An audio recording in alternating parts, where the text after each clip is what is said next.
ಶುಭೋದಯ, good morning, ಅಸ್ಸಲಾಂ ಅಲೈಕುಮ್. ನಾನು ನಿಮ್ಮೆಲ್ಲರಿಗೂ ಸ್ನೇಹಿತ ವಾಸ್ತು ಹರೀಶ್. ತಾರೀಕು 1/6/2016 ಬುಧವಾರ. ದಿನ ಸಂಖ್ಯೆ 1, ವಾಸ್ತು ಸಂಖ್ಯೆ 7. ಬ್ಲಡ್ ಗ್ರೂಪ್ ದಿನ ಭವಿಷ್ಯ. ಎ ಪಾಸಿಟಿವ್ ಅಥವಾ ಎ ಬಿ ಪಾಸಿಟಿವ್ನವ್ರಿಗೆ ಇವತ್ತು ಅತಿ ಹೆಚ್ಚು ಶುಭ ಫಲ ಇರುತ್ತೆ. ಪ್ರಯತ್ನಿಸಿದ ಕೆಲಸ ಕಾರ್ಯಗಳಲ್ಲಿ ಯಶಸ್ಸು ಸಿಗುವಂಥ ದಿನ. ಓ ಪಾಸಿಟಿವ್ ಹಾಗೂ ಬಿ ಪಾಸಿಟಿವ್ ಬ್ಲಡ್ ಗ್ರೂಪ್ನವ್ರಿಗೆ ಸಾಧಾರಣವಾದಂಥ ಶುಭ ಫಲ ಇರುತ್ತೆ. ಕೆಲಸ ಕಾರ್ಯಗಳಲ್ಲಿ ಎಚ್ಚರಿಕೆ ಅಗತ್ಯ. ಪ್ರಮುಖವಾದ ನಿರ್ಧಾರಗಳು ಈ ದಿನ ತಗೊಳ್ಳೋದು ಬೇಡ. ಅಂಕ ಜ್ಯೋತಿಷ್ಯ ದಿನ ಭವಿಷ್ಯ. ಜನ್ಮ ಸಂಖ್ಯೆ 1. ಬಹಳ ದಿನಗಳಿಂದ ಮೀಟ್ ಆಗದೆ ಇರೋವಂಥ ಫ್ರೆಂಡ್ಸು ಅಥವಾ ಆತ್ಮೀಯರೊಂದಿಗೆ ಇವತ್ತು ದಿನ ಕಳೀತೀರ. ಕೆಲಸಗಳಲ್ಲೇನೂ ತೊಂದರೆ ಇರೋಲ್ಲ, ಖರ್ಚುಗಳು ಮಾತ್ರ ಗಮನ ಇರಲಿ. ಜನ್ಮ ಸಂಖ್ಯೆ 2. ಲಾಂಗ್ ಜರ್ನಿಗಳು ಮಾಡೋಕ್ಕೆ ಹೋಗಬೇಡಿ.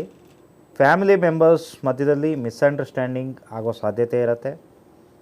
ಆದರೆ ನೀವು ಮಾತ್ರ ಒಂದು ಸ್ವಲ್ಪ ಶಾಂತವಾಗಿರೋದಕ್ಕೆ ಪ್ರಯತ್ನ ಮಾಡಿ.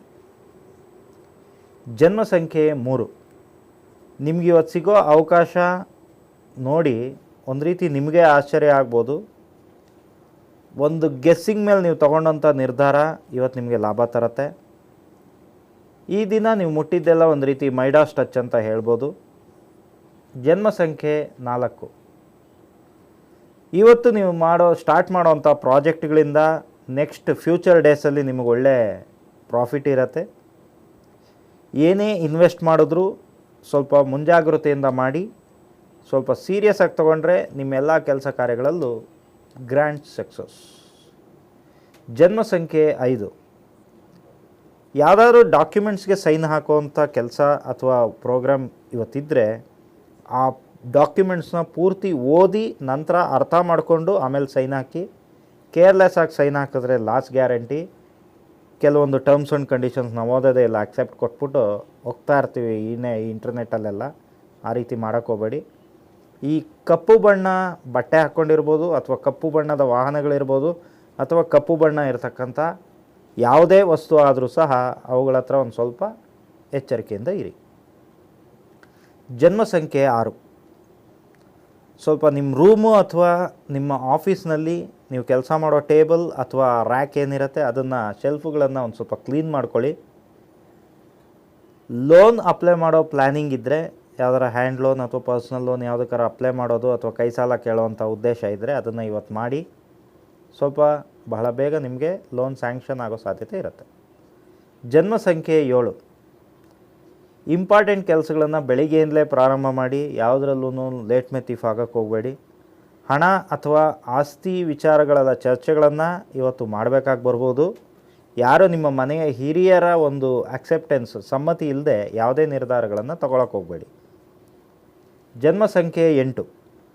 ಆತ್ಮೀಯರಿಂದ ಒಂದು ಸ್ವಲ್ಪ ಕಾಂಪಿಟೇಷನ್ ಅಥವಾ ಚಾಲೆಂಜ್ ಎದುರಾಗುವಂಥ ದಿನ. ಕೆಲಸ ಮಾಡೋ ಜಾಗದಲ್ಲೂ ಸಹ ಒಂದು ಸ್ವಲ್ಪ ಕಾಂಪಿಟೇಷನ್ ಇರುತ್ತೆ. ತಾಳ್ಮೆ ಮತ್ತು ಪ್ರಯತ್ನ ಇದ್ದರೆ ಸಕ್ಸಸ್ ನಿಮ್ಮದೇ. ಜನ್ಮ ಸಂಖ್ಯೆ 9. ಯಾವುದಾದ್ರು ಪರ್ಚೇಸಿಂಗ್ ಮಾಡೋ ಇದ್ದರೆ 1-2 ಸತಿ ಚೆಕ್ ಮಾಡ್ಕೊಂಡು ಮಾಡಿ. ನಿಮಗೆ ಮರು ಒಂದು ಸ್ವಲ್ಪ ಹೆಚ್ಚಾಗಿರುತ್ತೆ. ಯಾವುದಾದ್ರು ವಸ್ತುಗಳನ್ನು ಹೊರಗಡೆ ಬಿಟ್ಟು ಬರೋ ಸಾಧ್ಯತೆ ಇರೋದ್ರಿಂದ ಎಚ್ಚರವಾಗಿರಿ. ಹೊಸ ವ್ಯಕ್ತಿಗಳನ್ನು ಮೀಟ್ ಆಗ್ತೀರ. ಇವತ್ತಿನ ದಿನ ಬರ್ಡೇ ಇರೋರಿಗೆ ಆ ಸಾಯಿನಾಥನು ಆಯುರಾರೋಗ್ಯ ಐಶ್ವರ್ಯ ಅಭಿವೃದ್ಧಿಗಳನ್ನು ಕೊಟ್ಟು ಕಾಪಾಡಲಿ ಎಂದು ಹಾರೈಸುತ್ತೇನೆ. ವೇದಿಕ್ ವಾಸ್ತು ದಿನ ಭವಿಷ್ಯ. ಉತ್ತರ ಅಥವಾ ಉತ್ತರ ಈಶಾನ್ಯದ ಮುಖ್ಯದ್ವಾರ. ಮನೆ ಇವತ್ತು ಗೊಂದಲದ ಗೂಡಾಗಿರುತ್ತೆ.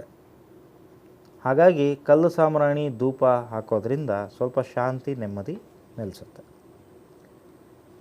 ದಕ್ಷಿಣ ಆಗ್ನೇಯ ಅಥವಾ ದಕ್ಷಿಣದ ಮುಖ್ಯದ್ವಾರ. ಅಕ್ಕಪಕ್ಕದವ್ರ ಸಹಾಯ ಇಲ್ಲದೆ ಇವತ್ತಿನ ದಿನ ನೀವು ಯಾವ ಕೆಲಸ ಮಾಡಿದ್ರೂ ಪೂರ್ತಿ ಆಗಲ್ಲ. ಹಾಗಾಗಿ ಈಶಾನ್ಯ ದಿಕ್ಕಿಗೆ ಮುಖ ಮಾಡಿ ನಿಂತು ಗಣಪತಿಯ ಧ್ಯಾನ ಮಾಡಿ ನಂತರ ಮನೆಯಿಂದ ಹೊರಗಡೆ ಹೊರಡಿ. ಪೂರ್ವ ಈಶಾನ್ಯ ಅಥವಾ ಪೂರ್ವದ ಮುಖ್ಯದ್ವಾರ. ಬೃಹಸ್ಪತಿಯನ್ನು ಪ್ರಾರ್ಥನೆ ಮಾಡಿ ದಿನ ಆರಂಭ ಮಾಡಿ. ಸ್ವಲ್ಪ ಕಡಲೆಕಾಳಿನ ಉಸ್ಲಿ ಮಾಡಿಕೊಂಡು ಮಧ್ಯಾಹ್ನದ ಆಹಾರದ ಜೊತೆ ಊಟದ ಜೊತೆಯಲ್ಲಿ ತಗೊಳ್ಳಿ. ಇವತ್ತಿನ ಟೆನ್ಷನ್ ಬಹುಪಾಲು ಅವಾಯ್ಡ್ ಆಗುತ್ತೆ. ಪಶ್ಚಿಮ ಅಥವಾ ಪಶ್ಚಿಮ ವಾಯುವ್ಯದ ಮುಖ್ಯದ್ವಾರ. ಸಂತೋಷ ಅಥವಾ ಎಕ್ಸೈಟ್ ಅಥವಾ ನಿಮ್ಮ ಬಗ್ಗೆ ನೀವೇ ಸೆಲ್ಫ್ ಪ್ರೈಡ್, ಹೆಮ್ಮೆ ಅಂತೀವಿ, ಗರ್ವ ಪಡೋವಂಥ ಯಾವುದೋ ಒಂದು ಸುದ್ದಿನ ಇವತ್ತು ನೀವು ಕೇಳ್ತೀರಾ. ಮನೆಯಲ್ಲಿ ಎಲ್ಲರೂ ಅವರೇ ಗರ್ವ ಪಡೋ ರೀತಿಯಾದಂಥ ವಾತಾವರಣ ಇರುತ್ತೆ. ಅಂದರೆ ನನ್ನಿಂದ ಆಗಿದ್ದು ಎಲ್ಲರೂ ಅವರವರೇ ಸೆಲ್ಫ್ ಗರ್ವ ಪಡೋವಂಥ ವಾತಾವರಣ ಮನೆಯಲ್ಲಿ ಇವತ್ತಿನ ದಿನ ಇರುತ್ತೆ. Simple solutions. ಈ ಟಿ ವಿಲಿ ಅಕ್ಷತತ್ವ ಕಾರ್ಯಕ್ರಮ ಸ್ಟಾರ್ಟ್ ಆದಮೇಲೆ ಮುಂಚೆ ಫೋನುಗಳಲ್ಲಿ ಕೇಳಿ ಅಂದರೆ ಈ ಕಾರ್ಯಕ್ರಮದಲ್ಲಿ ಕೆಲವೊಂದು ಜನರಲ್ ರೆಮಿಡೀಸ್ ಹೇಳ್ತಾ ಇರ್ತೀನಲ್ಲ, ಅದನ್ನು ನೋಡಿ ಫೋನಲ್ಲೇ ನಮಗೆ ರೆಮಿಡಿ ಹೇಳಿ ಅಂತ ಕರ್ನಾಟಕದ ಬೇರೆ ಬೇರೆ ಊರುಗಳಿಂದ ಫೋನ್ ಮಾಡಿ ಕೇಳ್ತಾಯಿದ್ರು. ಕೆಲವ್ರಿಗೆ ಎಲ್ಲರಿಗೂ ನಾನು ಮಾತಾಡ್ಲಿಕ್ಕೆ ಆಗೋದಿಲ್ಲ ಬ್ಯುಸಿ ಇರೋದ್ರಿಂದ. ಕೆಲವ್ರಿಗೆ ಹೇಳಿದ್ದೆ, ಅದನ್ನು ಮಾಡಿ ಅವರಿಗೆ ರಿಸಲ್ಟ್ ಬಂದಮೇಲೆ ಅವ್ರು ಡೈರೆಕ್ಟ್ ಆಫೀಸಿಗೆ ಬಂದು ಭೇಟಿ ಮಾಡಿದರು. ಅಂಥದ್ರಲ್ಲಿ ಈ ಒಂದು ನಾರ್ತ್ ಕರ್ನಾಟಕದಿಂದ ಒಂದು ದಂಪತಿ ಬಂದಿದ್ದು. ಅವರಿಗೆ ಒಂದು ಹೆಣ್ಮಗು ಇದೆ, ಒಬ್ಬಳೇ ಮಗಳು ಪಾಪ. ಆ ಹೆಣ್ಮಗುಗೆ ಸುಮಾರು 17 ವರ್ಷ ಅಂತ ಹೇಳ್ಬೋದು. ಈಗ ಒಂದು 3-4 ವರ್ಷದಿಂದ ರಾತ್ರಿ ಹೊತ್ತಿನಲ್ಲಿ ತುಂಬಾ ಬೆಚ್ಚ ಬೀಳ್ತಾ ಇದ್ಲಂತೆ. ಬೆಚ್ಚ ಬಿದ್ದು ಎದ್ದೇಳೋದು, ಕಿರ್ಚ್ಕೊಂಡು ಎದ್ದೇಳೋದು, ಅಥವಾ ಏನೋ ಒಂದು ರೀತಿ ಬೆದರ್ದಂಗೆ ಮಾಡೋದು, ಈ ರೀತಿ ಮಾಡಿ ಎದ್ದು ಕೂತ್ಕೊತಾ ಇದ್ಲಂತೆ. ಈಗೇನಾಗೋಗಿದೆ, ಒಂದು ರೀತಿ ಒಂಥರ ಚಿಕ್ಕ ಮಕ್ಕಳ ಥರ ಆಗೋಗಿದ್ದಾಳೆ. ಹೇಳಿದ್ರೆ ಏನು ಕೇಳೋದು, ಚಿಕ್ಕ ಮಕ್ಕಳು ಯಾವ ರೀತಿ ಒಂದು ರೀತಿ ತೊದಲು ಮಾತಲ್ಲಿ ಮಾತಾಡ್ತಾರಲ್ಲ, ಆ ರೀತಿ ಮಾತಾಡೋದು. ಫುಲ್ ಮೆಂಟಾಲಿಟಿ ಪೂರ್ತಿ ಯಾವುದೋ ಒಂದು ಮಗು ಮಾತಾಡತ್ತೆ ಅನ್ನೋ ರೀತಿ ಆಗೋಗಿದ್ಲು. ಏನೂ ತಿಂತಿರಲಿಲ್ಲ. ಬಲವಂತವಾಗಿ ತಿಂದರೆ ಹಾಸಿಗೆ ಮೇಲೇ ಲೂಸ್ ಮೋಷನ್ ಆಗಿಬಿಡತ್ತೆ, ಇಲ್ಲಾಂದರೆ ವಾಮಿಟ್ ಆಗಿಬಿಡತ್ತೆ. ನೀರು ಸಹ ಕುಡಿಯೋಕ್ಕಾಗ್ತಿರ್ಲಿಲ್ಲಂತೆ. ನೀರು ಕುಡಿದ್ರೆ ಒಂದು ಅಲ್ಲೇ ಬೆಡ್ ಮೇಲೇ ಬೆಡ್ ವೇಟ್ ಆಗೋದು, ಇಲ್ಲಾಂದರೆ ವಾಮಿಟ್ ಆಗೋದು. ಈ ರೀತಿಯಾದಂಥ ಸಮಸ್ಯೆ ತುಂಬ ಆಗ್ತಿತ್ತು. ಇದುವರೆಗೂ ಸುಮಾರು ಅವ್ರು ಹೇಳೋ ಪ್ರಕಾರ ಒಂದು 3-4 ವರ್ಷದಿಂದ ಅಂತಂದರೆ ಸುಮಾರು ಒಂದು 5-6 ಲಕ್ಷಕ್ಕೆ ಮೇಲೆ ನಾವು ಖರ್ಚು ಮಾಡಿಬಿಟ್ಟಿದ್ದೀವಿ. ಎಷ್ಟು ಹಾಸ್ಪಿಟ್ಲಿಗೆ ಹೋಗಿದ್ದೀವಿ, ಎಂತೆಂಥ ಜಾಗಗಳಿಗೆ ಹೋಗಿ ನಾವು ಖರ್ಚು ಮಾಡಿದ್ದೀವಿ ಅಂದರೆ, ಎಲ್ಲಿ ಹೋದ್ರೂ ಹೇಳೋದು ಹಾಸ್ಪಿಟ್ಲ್ಗಳಲ್ಲಿ ಹೋದರೆ ನಾರ್ಮಲ್, ಏನೂ ತೊಂದರೆ ಇಲ್ಲ, ಸ್ವಲ್ಪ ವೈಟಮಿನ್ ಶಾರ್ಟೇಜ್ ಇದೆ, ಮತ್ತು ಬೇರೆ ಮೆಡಿಕಲ್ ಲ್ಯಾಂಗ್ವೇಜಲ್ಲಿ ಕೆಲವೊಂದು ಪದಗಳಿದೆ, ಆ B12 ಕೆಲವೊಂದನ್ನು ಯೂಸ್ ಮಾಡ್ಕೊಂಡು ಹೇಳಿ ಕೆಲವೊಂದು ಔಷಧಿಗಳನ್ನು ಕೊಟ್ಟು ಕಳಿಸ್ತಾರೆ. ಅದು ಕೆಲವ್ರಿಗೆ ಆಗುತ್ತೆ, ಕೆಲವ್ರಿಗೆ ಅಡ್ಜಸ್ಟ್ ಆಗೋದಿಲ್ಲ. ಈ ಹುಡುಗಿ ವಿಚಾರದಲ್ಲಿ ತೊಗೊಬೇಕಂತಂದರೆ, ಏನೇ ಮೆಡಿಕಲ್ ಟ್ರೀಟ್ಮೆಂಟ್ ಕೊಡಿಸಿದ್ರು, ಯಾವುದೇ ಸ್ವಾಮೀಜಿಗಳ ಹತ್ರ ಬೇರೆ ಬೇರೆ ಕಡೆ ಹೋಗಿ ಬಂದಿದ್ರು, ಸಿಕ್ಕಿರೋ ರಿಸಲ್ಟ್ ಮಾತ್ರ 0. ಯಾರ ಹತ್ರನೇ ಹೋಗಲಿ, ಸ್ವಾಮೀಜಿಗಳ ಹತ್ರ, ಗುರೂಜಿಗಳ ಹತ್ರ, ಆ ಮಗು ಮಾತಾಡೋದನ್ನು ನೋಡಿ, ಅಂದರೆ 16-17 ವರ್ಷ ಪ್ರಬುದ್ಧತೆ ಇರುತ್ತೆ. ಈಗಿನ ಹೆಣ್ಮಕ್ಳಿಗೆ ತುಂಬಾ ಒಂದು ಲೌಕಿಕ ಜ್ಞಾನ ಹೆಚ್ಚಾಗಿರುತ್ತೆ. ಇಲ್ಲ, ನಿಮ್ಮ ಮಗಳ ಒಳಗಡೆ ಕೆಲವೊಂದು ಮಕ್ಕಳದು ಆತ್ಮ, ಚಿಕ್ಕ ಮಕ್ಕಳದು ಆತ್ಮ ಸೇರ್ಕೊಂಬಿಟ್ಟಿದೆ. ಕುಟ್ಟಿ ಚೇತಾನ್ ಪ್ರಯೋಗ ಯಾರೋ ಮಾಡಿಬಿಟ್ಟಿದ್ದಾರೆ ನಿಮ್ಮ ಮಗಳ ಮೇಲೆ. ಆ ಕುಟ್ಟಿ ಚೇತಾನ್ ಪ್ರಯೋಗನ ನಿವಾರಣೆ ಮಾಡ್ಬೇಕಂದ್ರೆ ಅಷ್ಟು ಖರ್ಚಾಗತ್ತೆ, ಇಷ್ಟು ಖರ್ಚಾಗತ್ತೆ, ಕೇರಳಾಗೆ ಹೋಗ್ಬೇಕು, ಒರಿಸ್ಸಾಗೆ ಹೋಗ್ಬೇಕು, ಅಲ್ಲೋಗ್ಬೇಕು, ಇಲ್ಲೋಗ್ಬೇಕು, ಈ ಥರ ಬಹಳಷ್ಟು ಮಿಸ್ಗೈಡ್ ಮಾಡಿ ಬೇರೆ ಬೇರೆ ರೀತಿಯಾದಂಥದ್ದು ಕೆಲಸಗಳು ಆಗಿತ್ತು. ಇಲ್ಲಿಗೆ ಬಂದ ದಿನಾನೇ ನನ್ನ ಆಫೀಸ್ನಲ್ಲಿರೋ ಕೆಲವೊಂದು ಎಕ್ವಿಪ್ಮೆಂಟ್ಸ್ನಲ್ಲಿ ನಾನು ಆ ಹುಡುಗಿದು ಬಾಡಿ ಆರಾ ಚೆಕ್ ಮಾಡಿದಾಗ, ಆರಾ ಲೆವೆಲಲ್ಲಿ ಕೆಲವೊಂದು ಕಲರ್ಸ್ ಬಂದು ಟೋಟಲಿ ನಿಲ್ಲಾಗೋಗಿತ್ತು. ಆ ಲೇಯರ್ಗಳಲ್ಲಿ ಕೆಲವೊಂದು ಕಲರ್ಸ್ ಇರುತ್ತೆ. ಅದನ್ನು ನನ್ನ ಹತ್ರ ರೆಸೋನೆಂಟ್ ಫೀಲ್ಡ್ ಇಮೇಜಿಂಗ್ ಅನ್ನುವಂಥ ಒಂದು ಡಿವೈಸ್ ಇದೆ. ಅದರ ಮುಖಾಂತರ ನಾನು ಚೆಕ್ ಮಾಡಿದಾಗ ಫ್ರೀಕ್ವೆನ್ಸಿಗಳು, ಬಾಡಿ ಔಟ್ಪುಟ್ನ ಚಕ್ರಗಳ ಫ್ರೀಕ್ವೆನ್ಸಿ ಮತ್ತು ದೇಹದ ಒಂದೊಂದು ಜಾಯಿಂಟ್ನೂ ಮರ್ಮಸ್ಥಾನಗಳನ್ನು ತಗೊಂಡು, ಆ 108 ಮರ್ಮಸ್ಥಾನಗಳನ್ನು 45ಕ್ಕೆ ಪ್ಲಸ್ ಚಕ್ರಗಳು, ಇದನ್ನೆಲ್ಲ ತಗೊಂಡು ಒಂದೊಂದು ಪಾಯಿಂಟಲ್ಲೂ ಚೆಕ್ ಮಾಡ್ತಾ ಹೋಗ್ತೀವಿ ಆ RFIನಲ್ಲಿ. ಆ ಚೆಕ್ ಮಾಡಿದಾಗ ಕೆಲವೊಂದು ಪಾಯಿಂಟ್ಸಲ್ಲಿ ಈ ಒಂದು ಕಲರ್ನ ಲೆವೆಲ್, ಎನರ್ಜಿ ಲೆವೆಲ್ 0. ನನಗೆ ತುಂಬಾ ಆಶ್ಚರ್ಯ ಆಯಿತು. ಅವರನ್ನು ಕೇಳಿದ್ದು, ನೋಡಿಮ್ಮ, ಇದು ಬ್ಲ್ಯಾಕ್ ಮ್ಯಾಜಿಕ್ಕು ಅಥವಾ ಬೇರೆ ವಾಮಾಚಾರ ಅಥವಾ ಯಾವುದಾದ್ರು ಆತ್ಮಕ್ಕೆ ಸಂಬಂಧಪಟ್ಟಂಥ ಸಮಸ್ಯೆ ಆದರೆ ಈ ಪಾಯಿಂಟ್ಸು ಬ್ಲಾಕ್ ಆಗೋಲ್ಲ. ಅದು ಬ್ಲಾಕ್ ಆಗೋದೇ ಬೇರೆ ಪಾಯಿಂಟ್ಸು. ಅಥವಾ ಕ್ಲಿಯರಾಗಿ ಹೇಳ್ಬೇಕಂತಂದರೆ, ಈಗಿನ ಹಂತದಲ್ಲಿ, ಈಗಿನ ಕಾಲಘಟ್ಟದಲ್ಲಿ 100% ವಾಮಾಚಾರ ಮಾಡಿ ಆತ್ಮಗಳನ್ನು ಪ್ರಯೋಗ ಮಾಡಿ ಹ್ಯೂಮನ್ ಬಾಡಿ ಒಳಕ್ಕೆ ಸೇರಿಸುವಂತಹ ವಿದ್ಯೆ ಯಾರಿಗೂ ಗೊತ್ತಿಲ್ಲ ಅಂತಲೇ ನಾನು ಚಾಲೆಂಜ್ ಮಾಡಿ ಹೇಳ್ಬೋದು. ಯಾಕೆಂದರೆ ನಾನು ಈ ಫೀಲ್ಡಲ್ಲಿ ಸುಮಾರು ಒಂದು 20-25 ವರ್ಷದಿಂದ ಇದ್ದೀನಿ. ಅವುಗಳು ಆತ್ಮಗಳಿಗೆ ಇನ್ನೊಬ್ಬರು ಫೋರ್ಸ್ಫುಲ್ಲಾಗಿ ನಮ್ಮ ಬಾಡಿ ಒಳಗೆ ಕಳಿಸ್ಬೇಕು ಅನ್ನೋಂಥ ಅವಶ್ಯಕತೆಯೇ ಇಲ್ಲ. ಅಥವಾ ಆತ್ಮಗಳನ್ನು ನಾವು ಸೈಂಟಿಫಿಕ್ಕಾಗಿ ಪ್ರೂವ್ ಮಾಡಲಿಕ್ಕೆ ಕೆಲವೊಂದು ಎಕ್ವಿಪ್ಮೆಂಟ್ಸಿಂದ ಸಾಧ್ಯ ಇದೆ.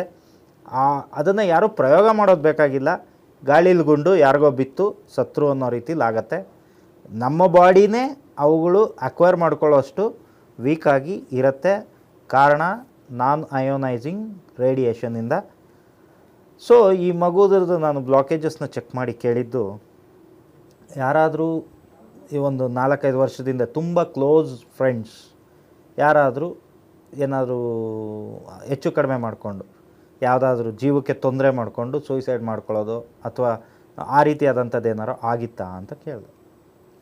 ಇವಳು ತುಂಬ ಕ್ಲೋಸ್ ಫ್ರೆಂಡ್ ಒಬ್ಬಳು ಆ ರೀತಿಯಾದಂಥ ಸಮಸ್ಯೆಯಿಂದ ಒಂದು 3-4 ವರ್ಷದಿಂದ ಸೂಯಿಸೈಡ್ ಮಾಡ್ಕೊಂಡಿರೋ ನಿಜ ಅಂತ ಒಪ್ಕೊಂಡ್ರು. ಆವಾಗ ಏನಾಗಿದೆ, ಇವಳಿಗೆ ಮೆಮೊರಿ ಬ್ಲಾಕೇಜ್, ಒಂದು ರೀತಿಯಾದಂಥ ಶಾಕ್. ಆ ಶಾಕ್ ಯಾವ ರೀತಿ ಆಗಿದೆ ಅಂದರೆ, ತನ್ನನ್ನು ತಾನು ಅವಳು ಫ್ರೆಂಡ್ ಇದ್ದಾಳೆ, ಅವಳ ಹತ್ರ ನಾನು ಮಾತಾಡ್ತಾ ಇದ್ದೀನಿ, ಅವಳು ನನ್ನ ಜೊತೆಯಲ್ಲೇ ಇದ್ದಾಳೆ, ನನ್ನ ಪಕ್ಕದಲ್ಲೇ ಇದ್ದಾಳೆ, ಈ ರೀತಿಯಾದಂಥದ್ದು. ಇವಳು ಇರೋದು ಯಾವ ರೀತಿ ಇದೆ ಅಂದರೆ, ಒಂದು 4 ವರ್ಷ 5 ವರ್ಷದ ಹಿಂದಿನ ಮೆಂಟ್ಯಾಲಿಟಿಲೇ ಇದ್ದಾಳೆ. ಅವಳ ಒಳಗಡೆ ಯಾವುದೋ ಆತ್ಮ ಇಲ್ಲ, ಆದರೆ ಮೆಮೊರಿ ಬ್ಲಾಕೇಜ್ ಅಂತ ಹೇಳ್ತೀವಿ. ಆ ಮೆಮೊರಿ ಬ್ಲಾಕೇಜು ಯಾರ್ಯಾರಿಗೆ ಯಾವ್ಯಾವ ರೀತಿ ಆಗುತ್ತೆ ಅಂದರೆ, ಒಂಥರ ನಿಮಗೆ ನಾಗವಳ್ಳಿ ಸ್ಟೋರಿ ನೋಡೋರಿಗೆ ಗೊತ್ತಿರುತ್ತೆ. ಅದನ್ನು ಮೆಮೊರಿ ಬ್ಲಾಕೇಜ್ ಅಥವಾ ಒಂದು ಊಹಾಲೋಕ, ಹಲೋಸಿನೇಷನ್ ಅಂತೀವಿ. ಆ ರೀತಿಯಾದಂಥ ಒಂದು ಹಲೋಸಿನೇಷನಲ್ಲಿ ಆ ಹುಡುಗಿ ದಿನ ದೂಡ್ತಾ ಇದ್ದಾಳೆ. ಸೊ ಅದಕ್ಕೆ ಯಾವ ರೀತಿಯಾದಂತಹ ಕೆಲವೊಂದು ಚೇಂಜಸ್ನ ಮಾಡಬೇಕು ಅನ್ನುವಂಥದ್ದು, ವೈಬ್ರೇಷನ್ಸ್ನ ಚೇಂಜ್ ಮಾಡೋವಂಥದ್ದು, ಆ ಮಾನಸಿಕ ತರಂಗಗಳಲ್ಲಿ ಆ ಬ್ಲಾಕೇಜಸ್ನ. ನನ್ನ ಆಫೀಸ್ನಲ್ಲಿ ಕೆಲವೊಂದು ಎಕ್ವಿಪ್ಮೆಂಟ್ಸ್ ಇದೆ. ಬಲಗೈಯಲ್ಲೊಂದಿಟ್ಟು ಎಡಗೈಯಲ್ಲೊಂದಿಟ್ಟು ಎರಡೂ ಕೈಯಲ್ಲೂ ಹಿಡ್ಕೊಳ್ಳಮ್ಮ ಅಂತ ಕೊಟ್ಟಾಗ ಯಾವ ಬ್ರೈನ್ನಲ್ಲಿ ಬ್ಲಾಕೇಜ್ ಇದೆ ಅನ್ನೋವಂಥದ್ದು ಗೊತ್ತಾಗತ್ತೆ. ಅದನ್ನು ಮಾಡಿ ಯಾವ ಒಂದು ಬ್ರೈನಲ್ಲಿ ಬ್ಲಾಕೇಜ್ ಇತ್ತೋ ಅದನ್ನು ರಿಲೀಸ್ ಮಾಡೋದಕ್ಕೆ ಕೆಲವೊಂದು ಎನರ್ಜಿನ ಇನ್ಕ್ರೀಸ್ ಮಾಡ್ತಕ್ಕಂಥ ಎನರ್ಜಿ ಮೆಟೀರಿಯಲ್ಸ್ನ ಅವ್ರಿಗೆ ಕೊಟ್ಟು ಕಳಿಸಿ ಹೆಚ್ಚು ಕಡಿಮೆ ಒಂದು ತಿಂಗಳಾಗ್ತಾ ಬಂತು. ಇವತ್ತು ಫೋನ್ ಮಾಡಿದರು, ಮಾಡಿ ಈಗ ಕರೆಕ್ಟಾಗಿ ನೈಟ್ ಹೊತ್ತು ಏನೂ ಬೆಚ್ಚು ಬೀಳ್ತಾ ಇಲ್ಲ, ಬೆದರ್ತಾ ಇಲ್ಲ, ಚೆನ್ನಾಗಿ ನಿದ್ದೆ ಮಾಡ್ತಾ ಇದ್ದಾಳೆ. ಆಮೇಲೆ ಇನ್ನೊಂದೇನೆಂದರೆ, ಈ ಮೆಮೊರಿ ಬ್ಲಾಕೇಜ್ ಬಂದು ಈ ಕುತ್ತಿಗೆ ಹಿಂಭಾಗ, ಈ ಸ್ಪೈನಲ್ ಕಾರ್ಡ್ನ ಈ ಜಂಕ್ಷನ್ ಇರುತ್ತಲ್ಲ, ಆ ಜಾಗದಲ್ಲಿ ತುಂಬ ಹೆಚ್ಚಾಗಿರುತ್ತೆ. ಅದಕ್ಕೂ ಕೆಲವೊಂದು ಟ್ರೀಟ್ಮೆಂಟ್ಗಳನ್ನು ಹೇಳಿದ್ದೆ. ಅದನ್ನು ಮಾಡೋದ್ರಿಂದ ಚಾಪೆ ಮೇಲೆ ದರ್ಬೆಯ ಚಾಪೆ ಮೇಲೆ ಮಲಗೋದು, ಮತ್ತು ಕೆಲವೊಂದು ಆಹಾರ ಪದ್ಧತಿಯಲ್ಲಿ ಫೈಬರ್ನ ಮತ್ತು ಐರನ್ ಕಂಟೆಂಟ್ನ ಹೆಚ್ಚು ಮಾಡುವಂಥ, ಮ್ಯಾಂಗನೀಸ್ ಕಂಟೆಂಟ್ನ ಹೆಚ್ಚು ಮಾಡುವಂಥ ಫುಡ್ಡು ತಿಂದಿದ್ದರಿಂದ ಕೆಲವೊಂದು ಸಾಲ್ವ್ ಆಗಿದೆ, ರಿಕವರಿ ಆಗ್ತಾಯಿದ್ದಾಳೆ. ಈ ರೀತಿಯಾದಂಥ ಸಮಸ್ಯೆ ಇರತಕ್ಕಂಥವ್ರು ಈ ನಾನು ಹೇಳಿದಂಥ ಈ ಸಮಸ್ಯೆಗಳನ್ನು ಅರ್ಥ ಮಾಡಿಕೊಂಡು ಅದನ್ನು ಯಾವ ರೀತಿ ಚೇಂಜ್ ಮಾಡ್ಕೊಂಡ್ರಿ ಅಂದರೆ ನಿಮಗೂ ಸಹ ಪರಿಹಾರ ಸಿಗತ್ತೆ. ಇದೇ ರೀತಿಯಾದಂಥ ಪರಿಹಾರಗಳನ್ನು, ಸಮಸ್ಯೆಗಳನ್ನು, ಕಾರಣಗಳನ್ನು ತಿಳಿಸ್ತಾ ಹೋಗ್ತೀನಿ. ತಪ್ಪದೇ ನೋಡ್ತಾ ಇರಿ ಅಕ್ಷತತ್ವ.